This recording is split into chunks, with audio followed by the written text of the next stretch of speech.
আদালত জনাব রিপন হোসেন স্যারের আদালতে উত্তরা পশ্চিম থানার মানি লন্ডারিং এর মামলায় শ্রী হরিদাস চন্দ্র ওরফে তরুণী চন্দ্র দাস তাকে উপস্থাপন করে বিজ্ঞ আদালতে এই মামলার তদন্তকারী কর্মকর্তা 7 দিনের রিমান্ড প্রার্থনা করেন। আসামি পক্ষ রিমান্ড নামঞ্জুরের প্রার্থনা করেন। রাষ্ট্রপক্ষ রিমান্ড মঞ্জুরের পক্ষে শুনানি উভয় পক্ষের শুনানি অন্তে সন্তুষ্ট হয়ে বিজ্ঞ আদালত এই আসামিকে 4 দিনের রিমান্ড প্রার্থনা মঞ্জুর করেন। এই মামলায় আসামির বিরুদ্ধে মোট 9,35,00,000 টাকা মানি লন্ডারিং এর অভিযোগ আনয়ন করা হয়েছে। এই আসামি বাড়ি হচ্ছে গাইবান্ধার পলাশবাড়ি।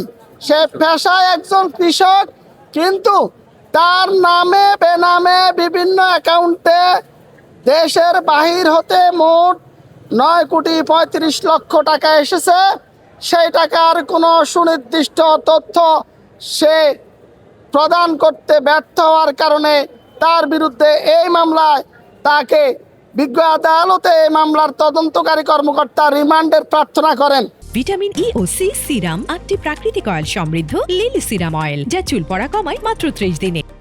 কারণ এই টাকার উৎস কি, এই টাকা প্রেরণের সাথে কারা জড়িত রয়েছে এবং এইটার পিছনে বহির্বিশ্বের বা প্রতিবেশী রাষ্ট্রের গোয়েন্দা সংস্থা রয়ের সম্পৃক্ততা আছে কিনা, বা বাংলাদেশের শৃঙ্খলা, বাংলাদেশের শান্তি সম্প্রীতি নষ্ট করার কোনো চক্রান্ত জড়িত আছে কিনা, সেই বিষয়ে তার কাছ থেকে তথ্য আদায়ের জন্য এবং তার উদ্যোগে যে 82 ফুট রাম মূর্তি নির্মাণের পরিকল্পনা এবং বাস্তবায়নের দিকে এগিয়ে যাচ্ছে, সে বিষয়ে তাকে কারা সহযোগিতা করছে, মূলত এই অর্থের যোগানদাতা কারা, কারা কারা এই দেশি বিদেশি ষড়যন্ত্রকারীদের সাথে সম্পৃক্ত, সেই বিষয়ে পূর্ণাঙ্গ তথ্য জানার জন্য মামলার তদন্ত কর্মকর্তার ন্যায় বিচারের স্বার্থে অন্যান্য তথ্য পুনরুদ্ধারের জন্য এই আসামিকে বিজ্ঞ আদালতে আমরা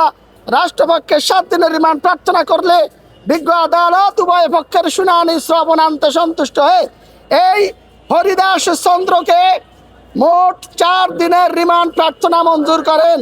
মানি লন্ডারিং এর সাথে জড়িত না, কারণ মানি লন্ডারিং এর যে সংজ্ঞা, সেই সংজ্ঞা এজাহারের সাথে কন্ট্রাডিক্টরি। এবং ওনাকে যে টাকার কথা আপনারা বললেন যে কে দিয়েছে, ওনার হাজার হাজার ভক্ত, ওনার একটা বড় মন্দির আছে, সেই মন্দিরে হাজার হাজার ভক্ত আছে, সেই ভক্তরা বিভিন্ন সময় বিভিন্নভাবে তাকে এই টাকাগুলো প্রেরণ করেন।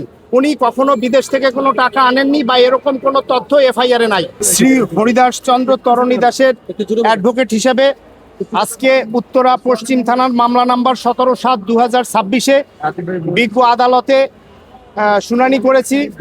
রাষ্ট্রপক্ষ হরিদাস চন্দ্র তরণী দাসকে মানি লন্ডারিং আইনে একটা মামলা দিয়েছেন। আমরা মানি লন্ডারিং আইনের সংজ্ঞার সাথে এজাহারের কোনো মিল পাইনি। আমরা রাষ্ট্রপক্ষকে আমরা বিজ্ঞ আদালতকে সমস্ত কথা বলেছি। উভয় পক্ষকে বিজ্ঞ আদালত শুনেছে। বিজ্ঞ আদালত শুনে জামিনের আবেদন বাতিল করেছে আর রিমান্ডের বিষয়ে নথি পর্যালোচনায় আদেশ দিবেন এই মর্মে আমাদেরকে বলেছেন। পরবর্তীতে আমরা জানতে পেরেছি যে ওনাকে আসামিকে নাকি 4 দিনের রিমান্ড দিয়েছে, যেটা আমরা ওপেন কোর্টে শুনিনি, আমরা লোকমুখে শুনতে পেরেছি।